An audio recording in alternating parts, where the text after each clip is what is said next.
जय श्री गणेश। गणेश जी को दूर्वा क्यों अर्पित किया जाता है? प्रथम पूज्य श्री गणेश को विशेष रूप से दूर्वा अर्पित की जाती है। दूर्वा एक प्रकार की घास है।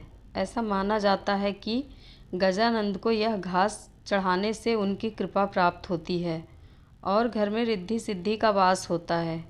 गणेश जी को दूर्वा सभी लोग अर्पित करते हैं, लेकिन ये बात बहुत कम लोग जानते हैं कि दूर्वा अर्पित क्यों की जाती है।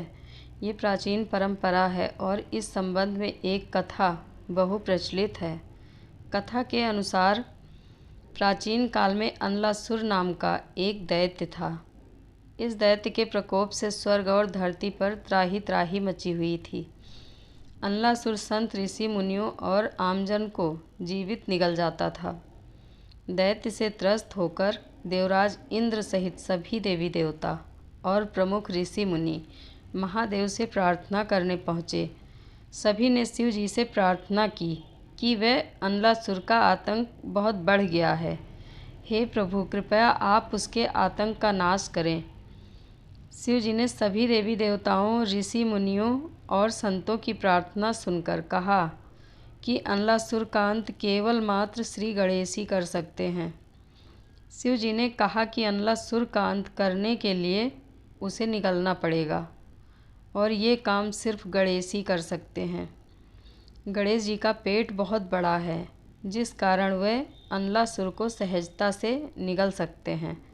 शिव जी की बात सुनकर सभी देवी देवता गणेश जी के पास पहुंच गए और गणेश जी की स्तुति कर उन्हें प्रसन्न किया।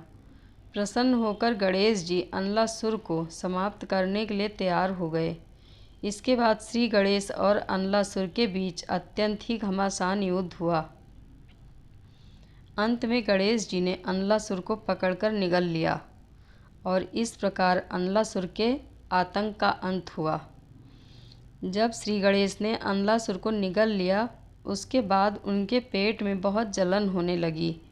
कई प्रकार के जतन उपाय करने के बाद भी गणेश जी के पेट की अग्नि शांत नहीं हो रही थी। तब कश्यप ऋषि ने दूर्वा की 21 गांठ बनाकर श्री गणेश को खाने को दी। जब गणेश जी ने दूर्वा ग्रहण की तो उनके पेट की जलन शांत हो गई। तभी से श्री गणेश को दूर्वा चढ़ाने की परंपरा का उदय हुआ। गणेश जी पर तुलसी कभी भी नहीं चढ़ाई जाती। कार्तिक महात्म्य में भी कहा गया है कि गणेश तुलसी पत्र दुर्गा नयोतु दूर्वया, अर्थात गणेश जी की तुलसी पत्र और दुर्गा जी की दूर्वा से पूजा नहीं करनी चाहिए। भगवान गणेश को गुड़हल और लाल फूल विशेष रूप से प्रिय है। इसके अलावा चांदनी, चमेली या पारिजात के फूल की माला बनाकर पहनाने से भी गणेश जी प्रसन्न होते हैं और गणपति का वर्ण लाल है। उनकी पूजा में लाल वस्त्र, लाल फूल और रक्त चंदन का प्रयोग किया जाता है।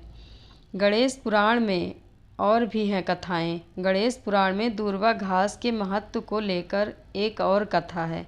इस कथा के अनुसार कौंडिन्य की पत्नी आश्रया ने जब गणपति महाराज को दूर्वा घास चढ़ाई, तब उनकी बराबरी कुबेर का पूरा खजाना तक नहीं कर पाया।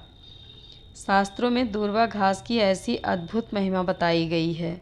इसी कारण सदियों से भगवान गणेश को दूर्वा घास चढ़ाने की परंपरा चली आ रही है।